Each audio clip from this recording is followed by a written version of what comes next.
The bottle slipped from her hand before she heard the door, and the smell of distilled rosemary climbed the walls of the still room like a held breath finally let out. Verity Aldous stood very still in the slick of it, watching the green pool widen toward the hem of her work apron, and did not move to mend the mess. 6 months of summer reduced to a stain on flagstones, and the steward's voice already in the corridor, saying her name as if it were an inconvenience. "Aldous, the Duke wants you at the harvest assembly." She turned her head slowly.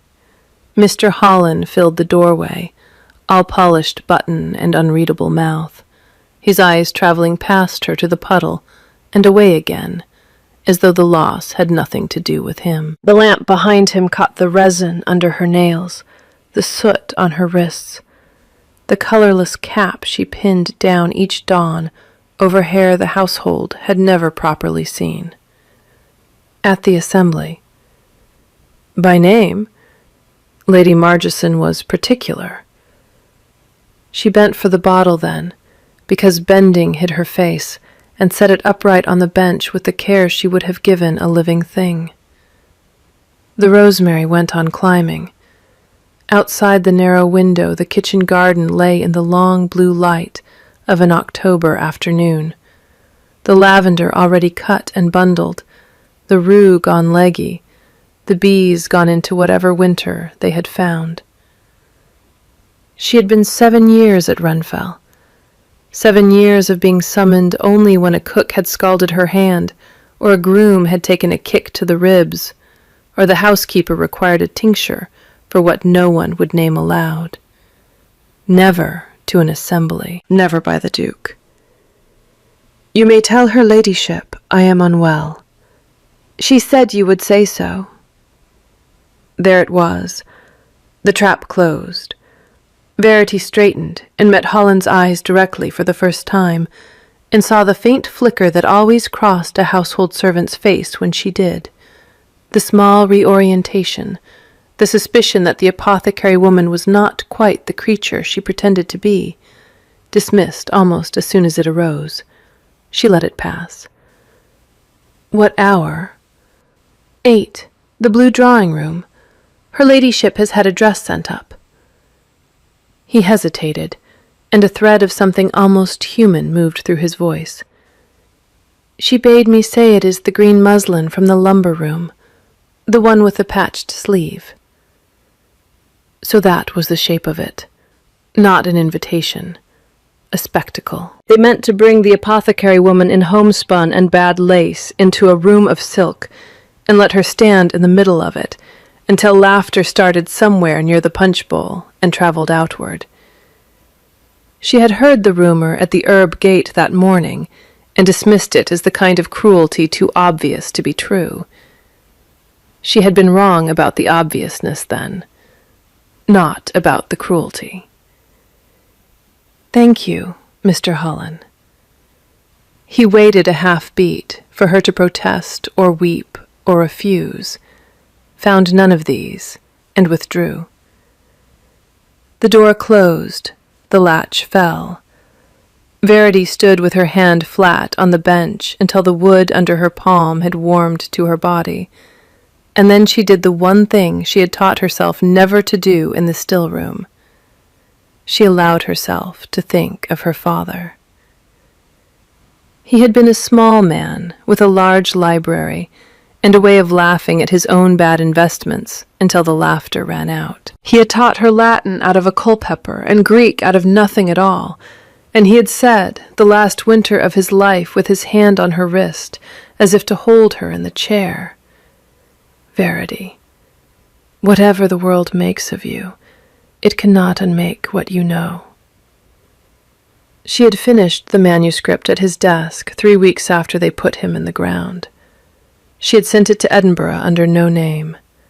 She had watched from this still room as it traveled into the hands of men who would never know hers, and she had told herself that anonymity was the same as safety, and almost believed it. She crossed the room now and knelt at the chest under the window. beneath the muslin bags of dried hyssop, beneath the stoppered files and the wrapped seeds, beneath everything that smelled of work, lay a flat parcel wrapped in oiled silk. She had not opened it in 5 years. She did not know, kneeling there in the smell of spilled rosemary, with the bees gone wherever bees go in the cold, why she opened it now. Only that something in Holland's pity had broken a hinge she had thought welded shut.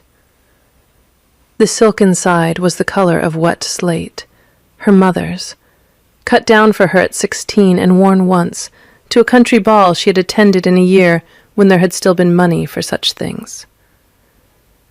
She lifted it out, and the fabric ran through her fingers like cold water, and she understood, with the calm of a woman who has finally stopped pretending, that she had been keeping it for exactly this. The blue drawing-room at Renfell had been built by a great-grandfather with more vanity than taste, and Lady Margeson had spent the better part of a fortnight improving on his work. Candles in every sconce, the long mirrors freshly silvered. A small orchestra arranged behind a screen of hothouse laurel so that the music seemed to come from the walls themselves. The county had been arriving for an hour, squires in tight coats, their wives in feathers that listed gently as they walked, a brace of bishops' daughters who laughed too loudly at nothing in particular, and at the far end of the room, beside the marble chimney-piece, the Duke of Carraway's, who was not laughing at all. Adrian Thorne stood with one hand on the mantel and the other closed at his side, and he was thinking, with the cold, clear part of his mind that grief had sharpened into a blade, of his brother.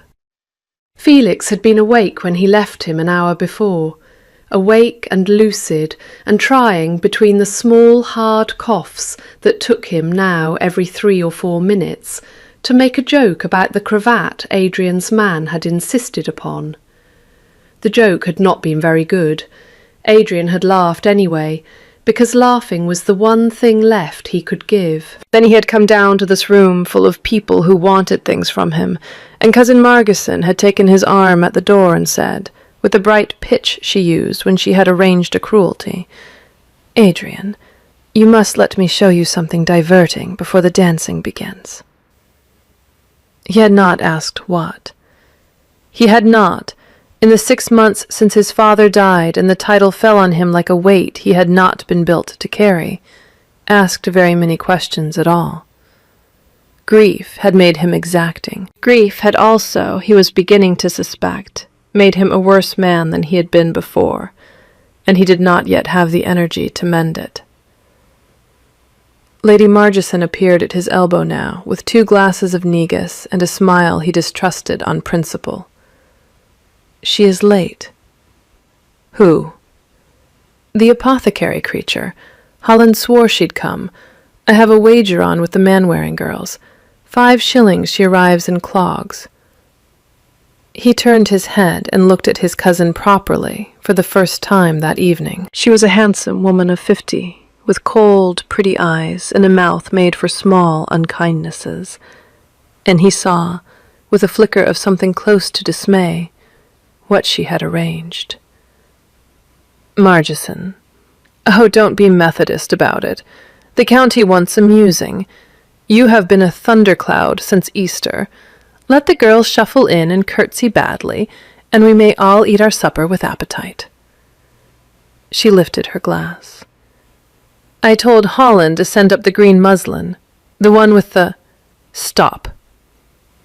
She did not stop, because she had not yet realized he meant it, and she was halfway through a sentence about a patched sleeve when the double doors at the far end of the room opened, and the orchestra, midway through a country air, faltered on the bar, and recovered, and faltered again. The woman in the doorway did not move at once. She allowed the room a full measure of silence in which to absorb her, and Adrian, watching from the chimney-piece, understood that this was deliberate, and that the deliberation itself was a kind of weapon he had not been warned about. She was tall. He had not known that, or had not noticed. Her hair was the color of a chestnut shell in firelight, and it had been brushed and pinned high in a coronet that caught every candle in the room.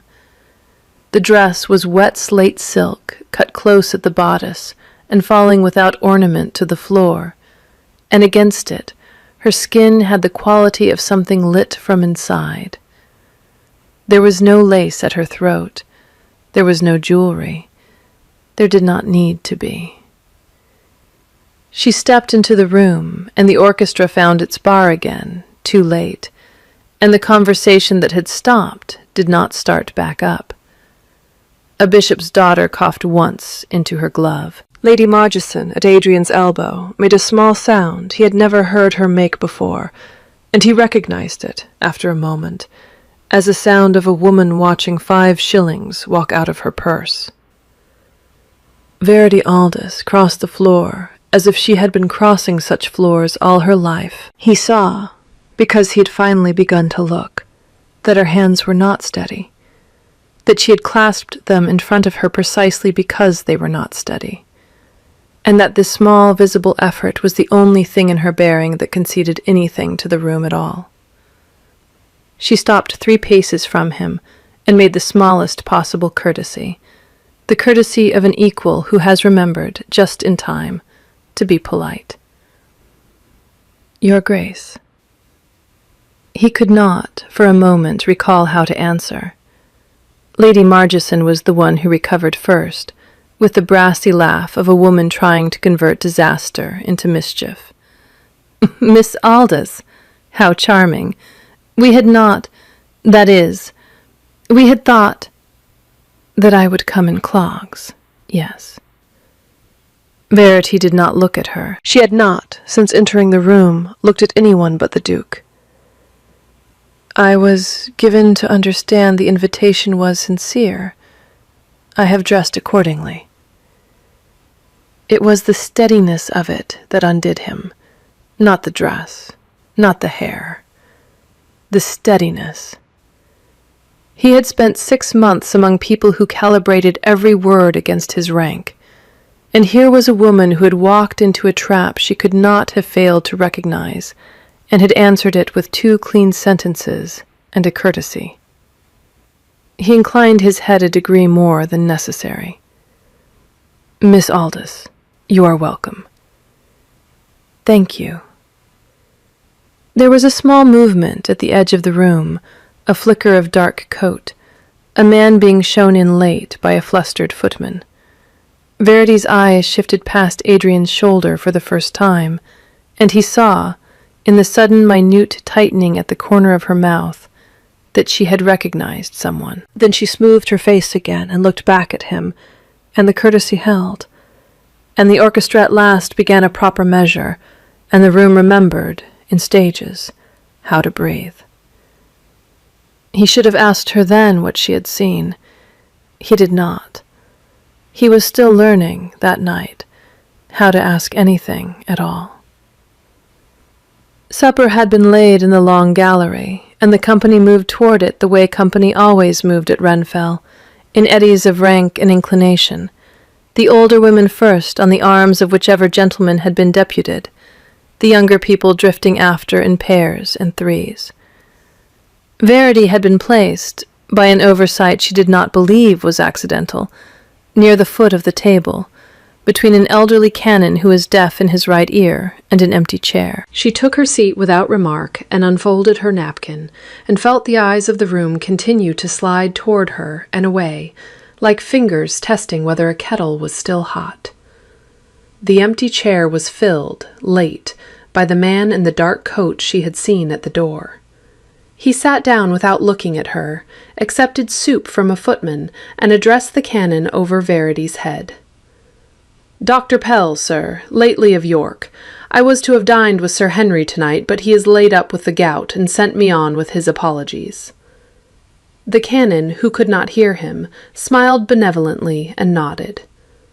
Verity set her spoon down very gently on the cloth.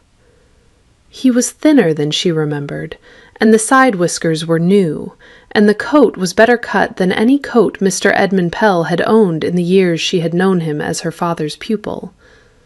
But the voice had not changed. The voice that had read aloud from her own notebooks at her father's deathbed, promising to see the work into print under her name if she would only trust him to carry it to Edinburgh while she nursed the dying man. The voice that had, 6 months later, allowed its owner's name to appear on the title page of a slim octavo she had recognized, word for word, as the 3rd chapter of her Materia Medica, with 1 comma altered and the rest untouched. She had written to him once. He had not replied. She had written to the publisher. The publisher had replied with a polite expression of regret and an invoice for the cost of returned correspondence.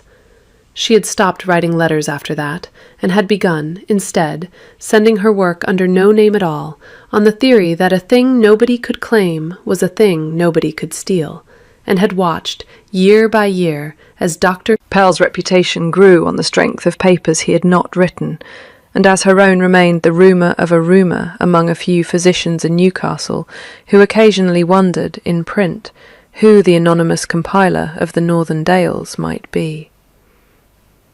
He turned now to address the lady on his other side, and the candlelight caught his profile, and he had not yet seen her. She had time. She used it. She thought, with the cold, clear part of her mind that had compiled the Materia Medica in the first place, about what she had to lose.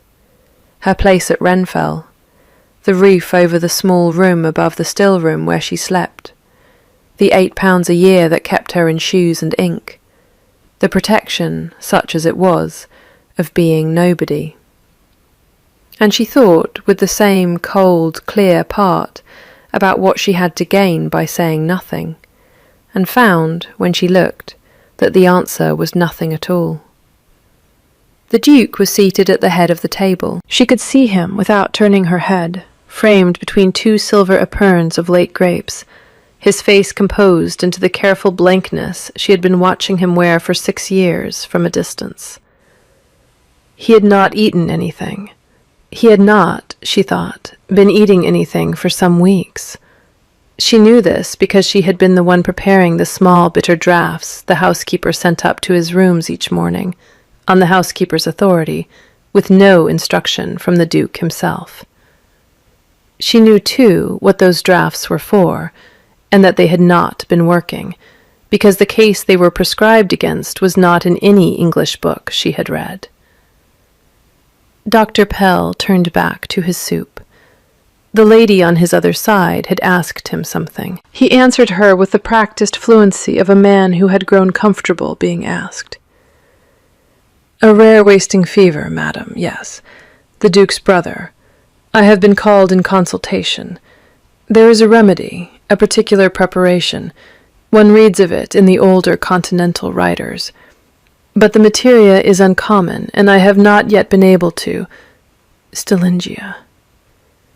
Verity had not meant to say it aloud. She had meant only to think it, the way she had been thinking it for 3 months, ever since the housekeeper first described the symptoms, and she had gone to her own copied notes and found the pattern there, and had begun, in secret, preparing the only form of the root she had been able to obtain, and sending it up disguised as a tonic in the morning draughts, because there had been no one in the house, she could tell. The word came out of her in a clean, small voice, and travelled the length of the table, because the table had gone, in the last half-minute, very quiet. Dr. Pell turned his head. He looked at her. She watched the recognition arrive in his face in stages, the way she had once watched a tincture change color as it cooled, first the puzzlement, then the dawning, then the small private horror of a man who has spent a decade arranging his life so that this particular face would never appear at this particular table. "Stylingia sylvatica," she said again evenly, to the table at large now, and not to him. "Queen's root, used by the Cherokee, and described by Barton in 89, and by Schepf before him. Prepared as a decoction of the dried root in spirit of wine, not water. Water destroys the active principle. 3 drams morning and night, increased by a dram each week until the gums begin to ache, then halved. It will not cure a true phthisis. It is sovereign in the slow wasting fevers of glandular origin, which is what Dr. Pell will tell you, I think, his patient suffers from. The Duke had set down his glass. She did not look at him. She kept her eyes on Pell, who had gone the color of old paper. Miss Aldous. Verity Aldous. She held his gaze. We have met. The canon, who had heard none of this, smiled and asked for the salt. Nobody passed it. Pell wet his mouth. Miss Aldous is... That is to say, Miss Aldous was, in her father's time, a most diligent. I compiled the volume, Dr. Pell. The words were not loud. She did not need them to be. The gallery had the perfect acoustics of any long room, and the silence at the head of the table had spread now to the foot, and the orchestra in the next room had reached the end of its measure and had not begun another. I compiled it at my father's desk in the year of his death. I sent it to Edinburgh under no name, because I had no name to send it under. The chapter you read at the Newcastle Society last spring on the bitter glycosides. Dr. Pell, you have it word for word, save for the comma after Asclepius. I altered it in the second draft. You worked from the first. He had begun, very slightly, to tremble. She saw it in the small chime of his spoon against the porcelain. She felt no pity. She felt instead the particular grief of a woman watching her own anger become the only honest thing in the room. She turned her head then and looked at the Duke. He was looking at her already. He had been looking at her, she thought, since the word Stillingia. His face had not changed, but something behind it had, and she understood in the same moment that she had decided something larger than she had intended at the table where she had been seated as a joke. Your Grace, I have been sending the preparation up to your brother in his morning draught these 3 months. I had no standing to tell you. I have standing now. The room held its breath.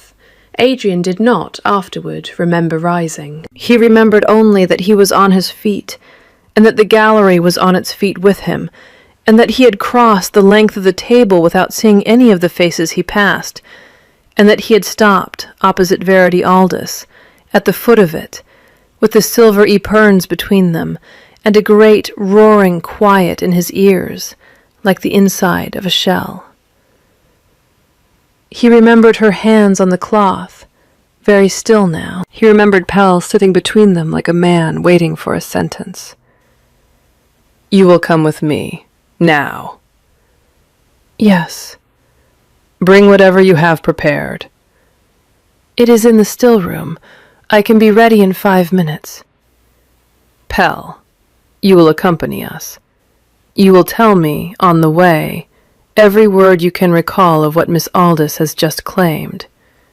If she is correct in any particular, you will say so. If you have ever in your life lied to me about any part of it, you will not leave this house except in irons. Do you understand me? Yes, Your Grace. Pell understood him. Lady Margeson, at the far end of the table, opened her mouth and shut it again without producing sound. The bishop's daughters had gone the color of their gloves. The canon, beatific, finally received the salt from a footman who had recovered enough presence of mind to pass it. Verity rose. She did so without haste, gathering the slate silk of her skirt with one hand, and Adrian, watching her, understood for the first time that the steadiness he had taken for composure at the door had been something else entirely. The steadiness of a person who had calculated the cost of every step before she took it, and had decided, nevertheless, to walk. He offered her his arm. She looked at it for a moment, as if it were a foreign instrument whose use she was trying to remember, and then she placed her hand on his sleeve, lightly, and the warmth of her fingers through the wool struck him like a small bell. They left the gallery together.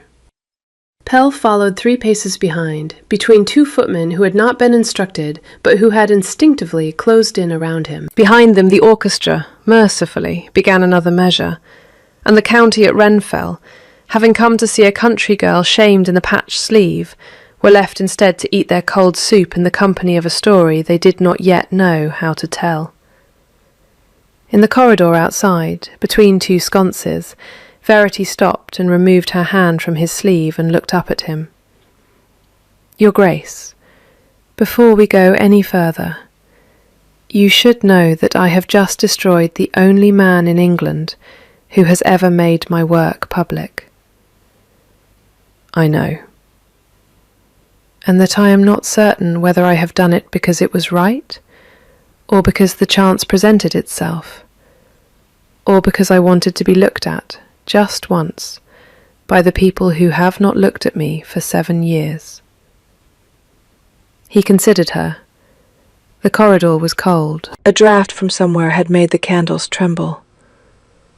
"All 3, I expect," he said, and after a moment she allowed the corner of her mouth to move, very slightly, and he understood that he had said the first true thing he had said to anyone since his father died. They went on to the still room together. The still room at that hour smelled of cooled rosemary and lamp oil and the iron tang of a banked fire. Verity went straight to the chest beneath the window, knelt, and lifted out a stoppered green glass bottle and a small folded paper of dried root. Adrian stood in the doorway because the room was narrow and there was nowhere else for him to stand, and watched her hands, which were no longer trembling, and watched her face, which had set into the absorbed quietness he would come to recognize as her working face. Pell waited in the corridor with the footman. Nobody spoke. "This is what I have been preparing," she said. She held up the bottle. The tincture inside was the color of weak tea. "It is 3 weeks old. It needs another fortnight to mature properly, but in his case I would not wait. I have been giving him half doses. We can begin a full dose tonight if you will allow it." "What does Pell say?" She glanced past him to the corridor and did not raise her voice. "Ask him." "Pell." The doctor came forward into the lamplight. His face had not regained color, but his hands had stopped shaking, which Verity noted with a kind of clinical interest. A man who could steady his hands inside 10 minutes of his ruin was a man who had practiced ruin, perhaps, in his own private hours. "She is correct, Your Grace." "In every particular?" Pell closed his eyes. "In every particular." "Say it." The volume, The Materia Medica of the Northern Dales, published anonymously in the year 4, is the work of Miss Aldous. The papers I read at Newcastle last spring and the spring before, and at York the year previous, were taken from her notebooks and from her published volume. I have not, in 10 years, written an original page of consequence. "Why, Your Grace? Why did you take her work?" Pell looked at the floor. "Because I knew her father, and I thought, when he died, that no one would. Because she was a woman. Because I believed no one would print her under her own name. Because by the time I understood that this might not be true, I had built a reputation on the work, and could not unbuild it. And the remedy for my brother." "She is correct about that also. Stellingia, prepared in spirit, 3 drams ascending. I have known of it for 2 months. I had not yet been able to obtain the root in sufficient quantity. I had not thought to ask the apothecary at Renfell whether she might have any. I did not know she was here. You did not know she was here. I did not, Your Grace. Renfell employs an apothecary. I did not know which one. Adrian was silent for a long moment. Then he turned back to Verity. How much root do you have? Enough for 6 weeks at full dose. I have been growing it under glass in the south frame since spring. There's more drying in the loft. I anticipated I might need it. You anticipated? I read your brother's symptoms in February. I have anticipated, Your Grace, since February. He looked at her then with an expression she could not read. She did not try. Take the bottle up yourself. I will go with you. Pell, you will remain in this room under the eye of these men until I send for you. You will write, on this paper here, in your own hand, a full account of what you have just told me, signed and dated. You will not leave the still room. You will not speak to any member of this household but me. If you require water, you will say so to these men and they will fetch it. Is that clear? Yes, Your Grace. Miss Aldous. Your Grace. Come. They climbed the back stairs together because the front were full of departing guests. He carried a candle. She carried the bottle and the folded paper of root, and she had thrown a shawl over the slate silk because the upper corridors of Renfell in October were cold enough to make even silk feel like nothing. Twice they passed footmen on the stairs who stared and recovered themselves and stepped aside. Once, on the second landing, they passed a housemaid carrying a basin who looked at Verity, looked again, and dropped a curtsy so deep she nearly upset the basin. Verity inclined her head as if she had been receiving such curtsies all her life, and then, when they had turned to the corner, made a small sound that was almost laughter, and was mostly something else. You will get used to it, he said, without turning. I do not wish to get used to it. No, I expect not. The door to his brother's room stood open. The candles inside had been trimmed low, and a fire burned in the grate, and a nurse rose from a chair by the bed and curtsied, and Adrian dismissed her with a movement of his hand. Verity stopped at the threshold. She had not, in 7 years, set foot in the private apartments of the house. She had imagined them, and been wrong. They were smaller than she had supposed, and warmer, and the books on the bedside table were not what she would have predicted of a dying boy of 19. A battered copy of Don Quixote, a slim volume of Cooper, and a French treatise on the breeding of pointers that lay open as if it had been set down only a moment before. Felix Thorne lay propped on 3 pillows and turned his head toward the door with the slow, careful movement of a man for whom every motion now cost something. His face was the face of his brother, attenuated almost past recognition. The same long jaw, the same dark hair, but the skin drawn so close over the bone that the candle behind him seemed to shine through. He looked at Verity. He looked at the bottle in her hand. Something in his eyes sharpened. You are the apothecary. I am. You make the morning draught. Yes. It tastes like nothing on earth. I know. A small movement crossed his mouth that might, in a stronger body, have been a smile. Adrian. Who is she? Really? Adrian, who had set the candle on the mantel and was standing now at the foot of the bed with his hands behind his back, did not answer at once. When he did, his voice had gone quieter than it had been all evening. She is the woman who wrote the book Dr. Mortlake has been quoting to me for 6 months. She is the woman who has been keeping you alive since February without telling anyone. She has, it appears, saved your life by doing it, and she has tonight given up her livelihood, and very probably her safety, to say so in front of 40 witnesses. Her name is Verity Aldous." Felix considered this. He turned his head again to look at her. "Miss Aldous, will the dose hurt?" "Not at first. In a week your gums will ache. That is how we know it is working. We will have the dose then, and continue another 6 weeks.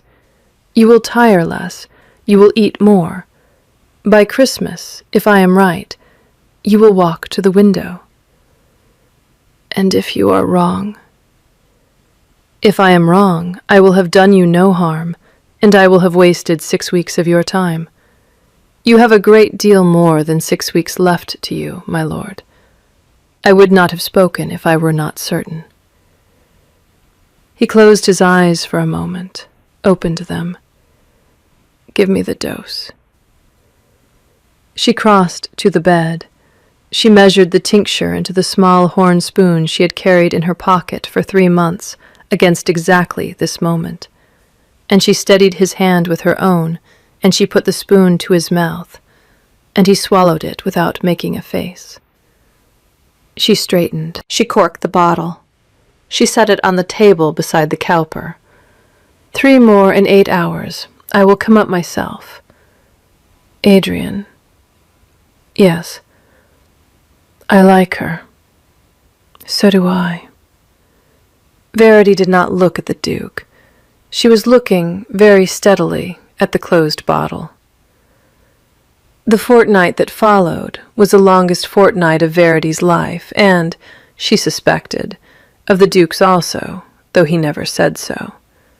She moved her work, by his order, from the still room above the kitchen garden to a small disused parlor on the first floor that had once been a music room. Her chest of remedies was carried up after her. The slate silk was returned to its tissue, and a quantity of plain but well-made dresses appeared in her clothes press without explanation, and she wore them without remark, because she had decided, somewhere on the back stairs the night of the assembly, that she would not waste energy refusing kindnesses that cost her nothing. She kept her hair scraped back. She kept her hands stained.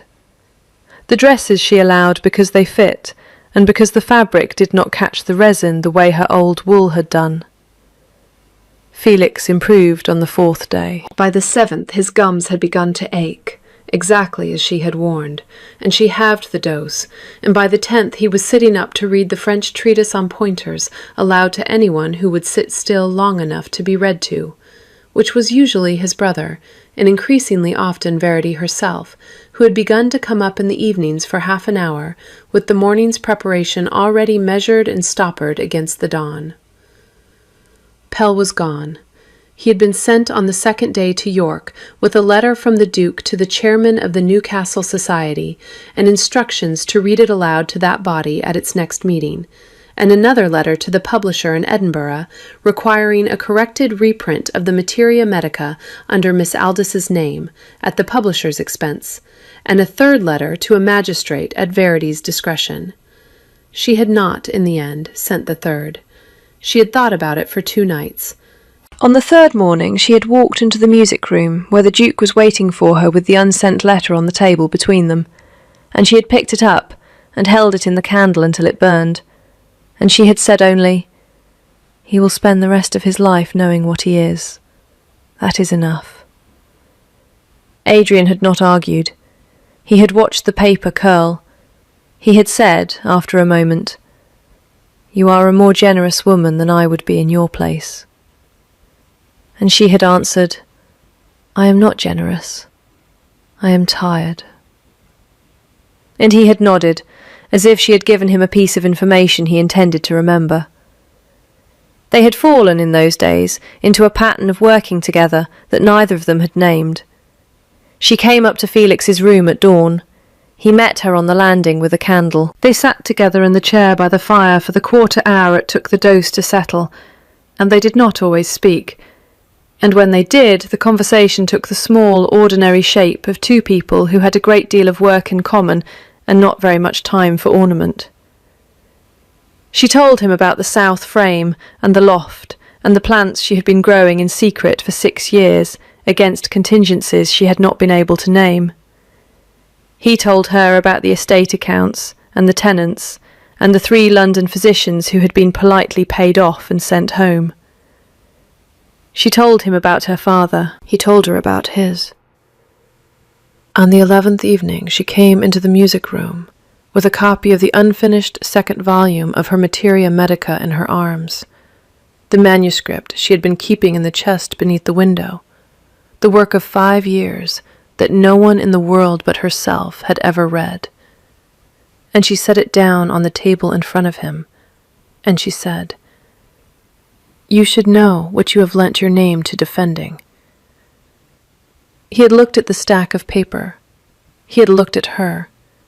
He had not opened it that night. He had opened it, she learned later, at 3 a.m, and had read until dawn, and had come down to breakfast with red eyes and a quietness that had nothing to do with grief in it for the first time in a year. She did not, in those 2 weeks, allow herself to think about what was happening between them. She had spent 7 years training herself not to notice what was not noticing her, and the habit did not unlearn itself in a fortnight. But she found, walking the corridors at strange hours, but she was no longer surprised when she met him on the back stairs. And she found, sitting in the chair by Felix's fire, that the small, warm weight of his attention had become, without her permission, the thing she was most aware of in any room they shared. On the 15th morning, Felix walked to the window. He did it without announcement, while she was measuring the dose.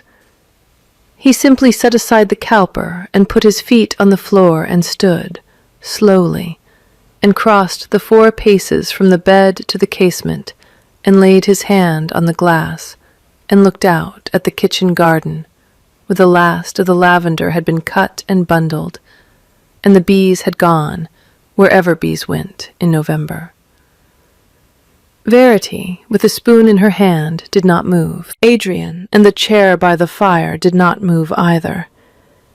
The 3 of them stayed that way for a full minute, and then Felix turned his head and said, with a small private smile that had begun, in these last days, to look more and more like his brother's, "Miss Aldous, you said by Christmas." "I was being conservative." "You were being modest, which is a different vice. Adrian, I should like coffee." He had coffee. That night Adrian came to the music room at an hour when she had not expected him. She was at the table, the 2nd volume open in front of her, correcting a passage on the preparation of foxglove that she had been meaning to revise for 2 years. He stood in the doorway for a moment without speaking, and she set down her pen. "Your Grace." "Verity." She had not heard him say it before. She did not, the first time, know what to do with it. He crossed the room. He did not sit. He stood at the corner of the table with his hand on the back of the empty chair and looked down at the page she had been correcting. "Foxglove." "Yes." "My grandfather died of an overdose of it. Prescribed by a physician of London, Pell, in fact. Pell's father." "I know. I read the inquest." He looked at her. "Of course you did." She held his eyes. The candle between them had begun to gutter. She trimmed it without looking, and the small, competent movement of her hand drew his gaze for a moment, in a way that made the back of her neck warm. "I came to ask you something." "Ask it." "What do you want?" She was quiet. The question was larger than any she had been asked in years. and she had not, in the practical hurry of the fortnight, prepared an answer. I want my name on the book. You have that. I want the second volume finished and printed. You will have that. I want a laboratory, a proper one, not a still room above a kitchen. Glass, a balance, a microscope. I want a girl to apprentice to me, and the right to choose her. I want my own correspondence opened by no one but me. I want... She stopped. She had not known she was going to say the rest. She said it anyway, because the candle had stopped guttering, and because his face, in the steady light, had taken on the particular attention that was its only generosity. I want not to be afraid. I have been afraid for 9 years. I would like to put it down. He considered her for a long moment. You may put it down here. Your Grace. Adrian. I cannot. You may. You may put it down here. Whatever else this house owes you, it owes you that. He hesitated. He was not, she understood, a man practiced in offering anything that was not money or rank, and he was finding the shape of this offer as he made it. I am not asking for anything in return. I want you to understand that. The laboratory will be built, whether or not you ever cross the threshold of any room of mine again. The book will be printed. The apprentice will be yours to choose. None of this depends on any other answer you might give to any other question I have not yet asked you. I see. Do you? She looked at him. The candle between them was steady now. The room had the kind of late-night quiet that made every small sound, the settling of the fire, the creak of the floor under his weight when he shifted, seem louder than it was. Yes, I see. Thank you. He inclined his head. He did not, that night, ask the other question. He went to the door. At the door he stopped and turned back, and she saw, with the small interior shock she had been refusing to name for 2 weeks, that he had not yet learned how to leave a room she was in. Verity. Yes? The dress. The one you wore to the assembly. Yes. You did not buy it for the assembly. No. You had it already. It was my mother's, cut down for me at 16. He absorbed this. He nodded once, slowly. Good night. Good night, Adrian. He left. She sat at the table for a long time after the door had closed. Then she picked up her pen, and she went on correcting the passage about Foxglove, and she did not allow herself to notice, until much later, that her hand had begun, very slightly, to shake. It was a week before he asked. He waited, she understood afterward, with the deliberate patience of a man who had finally learned the difference between wanting a thing and being entitled to it. He went on, coming to the music room in the evenings. He went on, meeting her on the landing at dawn. He sat with his brother in the afternoons while she worked at the table by the window, and he asked her questions about the materia medica that were not the questions of a man humoring a clever woman, but the questions of a man who had stayed up until 3 a.m. reading her work, and had understood enough of it to know which parts to ask about. She answered him. She found, answering, that she was less tired than she had been in years. The laboratory was begun. He had a builder up from York within the week, and the disused brew-house beyond the south garden was being stripped and refitted before the first frost. She walked out to inspect it twice a day in a pair of stout boots and a coat that had appeared, like the dresses, without explanation. The men who worked there had taken to calling her Miss Aldous, with a particular care she did not know quite what to do with. She had ordered glassware from Newcastle.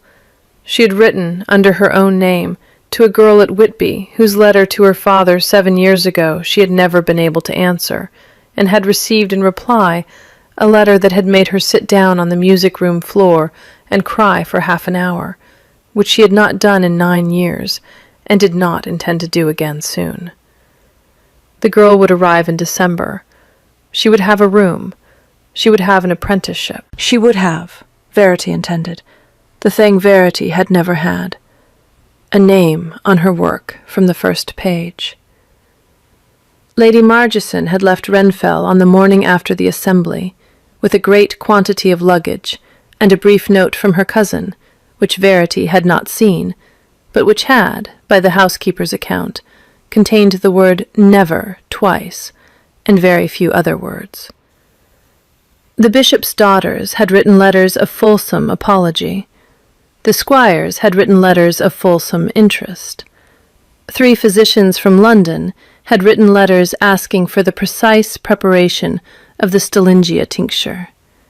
She had answered all of them. She had signed each letter Verity Aldous in her own hand, and had felt, each time, the small, quiet astonishment of a woman writing her own name on something that mattered. On the 7th evening after the conversation about the laboratory, the Duke came to the music-room with a book in his hand. She knew the book. It was the first volume of her own Materia Medica, in the original Edinburgh printing, anonymous, with the title page she had not seen in 5 years. He set it on the table between them. "I found this in my father's library." "Your father had it?" "He had it open on his desk the week he died. There is a marker in it at the chapter on hyssop. He had written in the margin." Adrian opened the book and turned it so she could read. "Ask the apothecary at Renfell what she thinks." The hand was a careful, old-fashioned hand she had never seen. The ink had browned. The note was undated. She put her finger on the page beside it and did not, for a moment, trust herself to speak. "He never asked me." "No. He died before he could. I found this the night you walked into the assembly. I have been carrying it around for a fortnight, trying to decide whether to show it to you." "Why now?" "Because I am about to ask you something, and I want you to know, before I ask it, that the man who raised me had begun, before he died, to suspect what I have only just learned. It is not, I am not, only my own opinion you are receiving. There has been a thorn reading you for longer than I have known your name." She closed the book very carefully. She put her hand flat on the cover. "Ask." He did not kneel.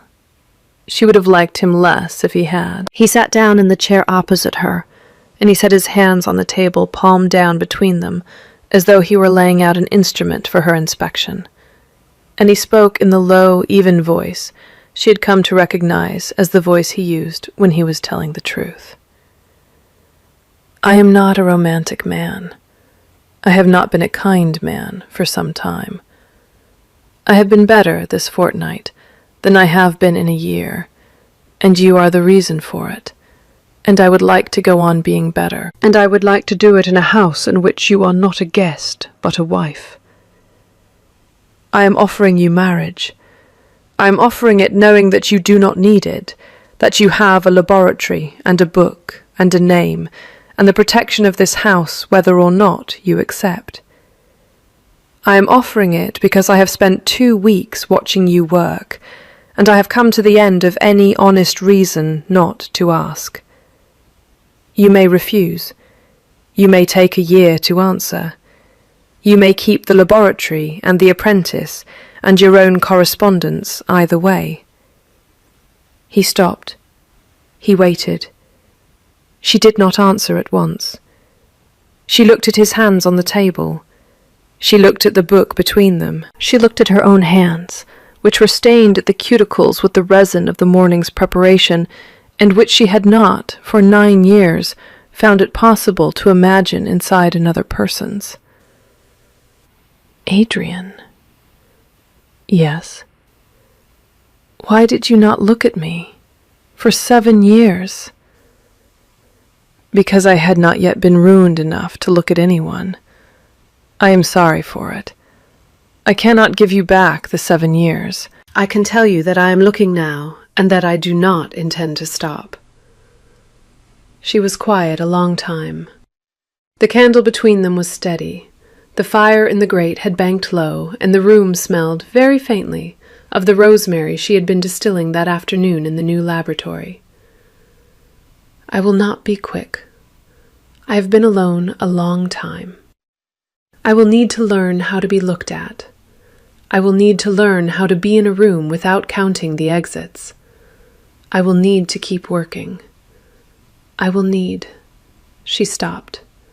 She found, to her surprise, that she could not finish the sentence because she had begun, very quietly, to smile, and the smile was making the rest of the words impossible. You will need everything you need. Take it all.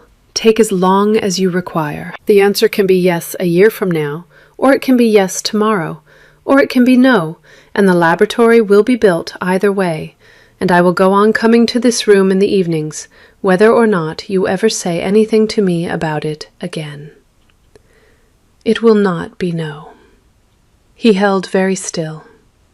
It will not be quick, but it will not be no. He let out a breath she had not known he was holding. He did not reach for her hand.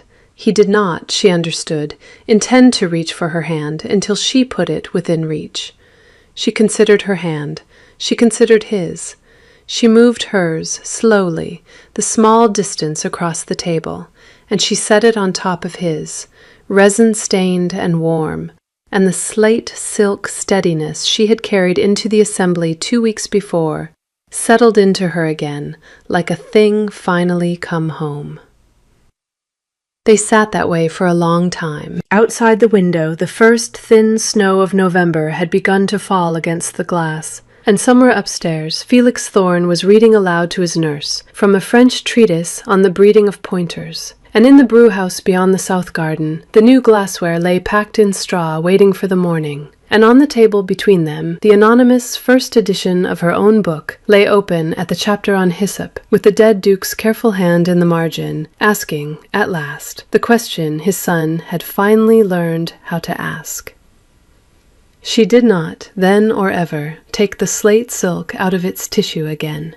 She did not need to. The dress had done its one work. The woman who had walked across the blue drawing room in it had walked, and was walking still, and would go on walking, into rooms she had spent 9 years learning to enter without flinching, under her own name, with her hands stained, into the life she had been quietly, patiently, against all reasonable hope, preparing for since the winter her father died. A few moments in this one stayed with me, the spoon steadied at a dying boy's mouth, the unsent letter held to a candle until it burned, a slate silk dress folded back into its tissue because it had done its one work. If any of them stayed with you, too, subscribing keeps the next story close. See you then.